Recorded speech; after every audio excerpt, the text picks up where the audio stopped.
Hi hello friends, ಎಲ್ಲರಿಗೂ ನಮಸ್ಕಾರ. ವಿಸ್ಮಯ ಚಾನಲ್ಗೆ ಸ್ವಾಗತ. ಇವತ್ತು ಬಟಾಣಿ ಹಾಕಿ ಒಂದು ವಾಂಗಿಬಾತ್ ರೆಸಿಪಿ ತೋರಿಸ್ಕೊಡ್ತಿದ್ದೀನಿ.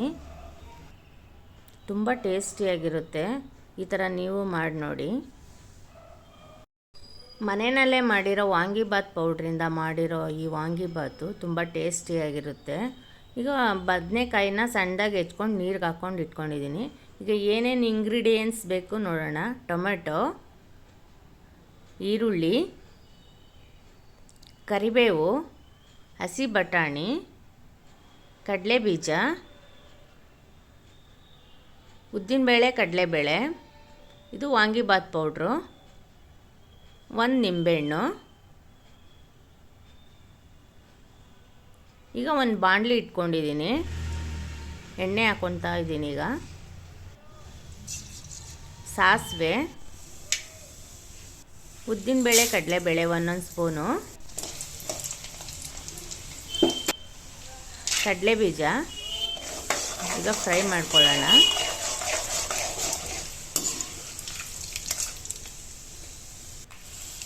ಈಗ ಒಂದೆರಡು ಒಣಮೆಣಸಿನ್ಕಾಯಿ,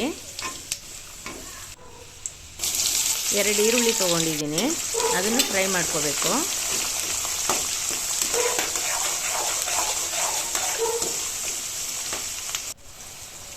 ಕರಿಬೇವು,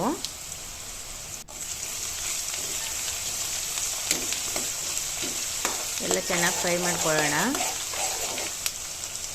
ಈಗ ಒಂದು ಅರ್ಧ ಸ್ಪೂನ್ ಅರಿಶಿನ ಹಾಕ್ಕೊತಿದ್ದೀನಿ.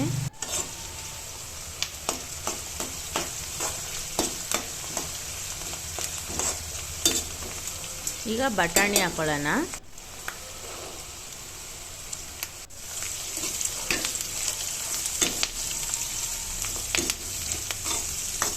ಬಟಾಣಿನೂ ಅಷ್ಟೇ ಫ್ರೈ ಆಗಬೇಕು.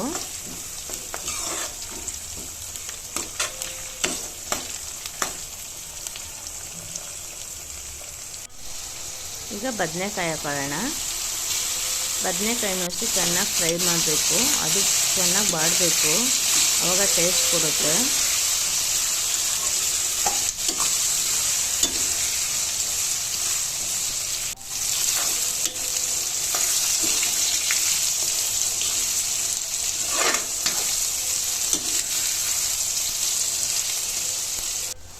ಈಗ ಒಂದು ಟೊಮೆಟೊ ಹಾಕ್ಕೊತಿದ್ದೀನಿ. ಟೊಮೆಟೊನೂ ಅಷ್ಟೇ ತುಂಬ ರುಚಿ ಕೊಡುತ್ತೆ.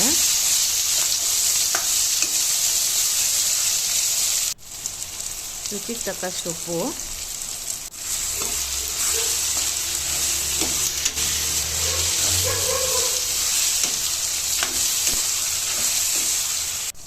ಈಗ ವಾಂಗಿಬಾತ್ ಪೌಡ್ರ್ ಹಾಕೊಳ್ಳೋಣ. ಇದು ಮನೆಯಲ್ಲೇ ಮಾಡಿರೋ ವಾಂಗಿಬಾತ್ ಪೌಡ್ರು.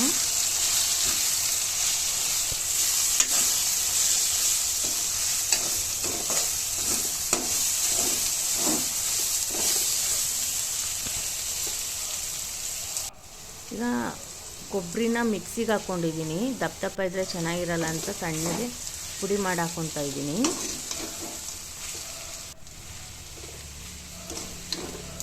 ಈಗ ವಾಂಗಿಬಾತ್ ಗೊಜ್ಜು ರೆಡಿಯಾಗಿದೆ. ಇದಕ್ಕೆ ಅನ್ನ ಸೇರಿಸ್ಕೊಂಡು ಮಿಕ್ಸ್ ಮಾಡೋಣ.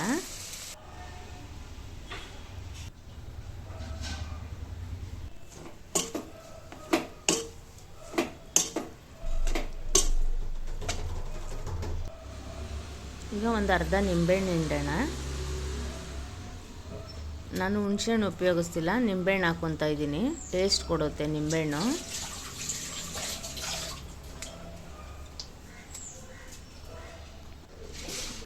ಲಾಸ್ಟಲ್ಲಿ ಕೊತ್ತಂಬರಿ ಸೊಪ್ಪು. ಈಗ ವಾಂಗಿಬಾತ್ ರೆಡಿಯಾಗಿದೆ. ನಿಮಗೆ ಈ ರೆಸಿಪಿ ಇಷ್ಟ ಆಗಿದ್ರೆ ಲೈಕ್ ಮಾಡಿ, ಶೇರ್ ಮಾಡಿ, ಕಮೆಂಟ್ ಮಾಡಿ. Thank you.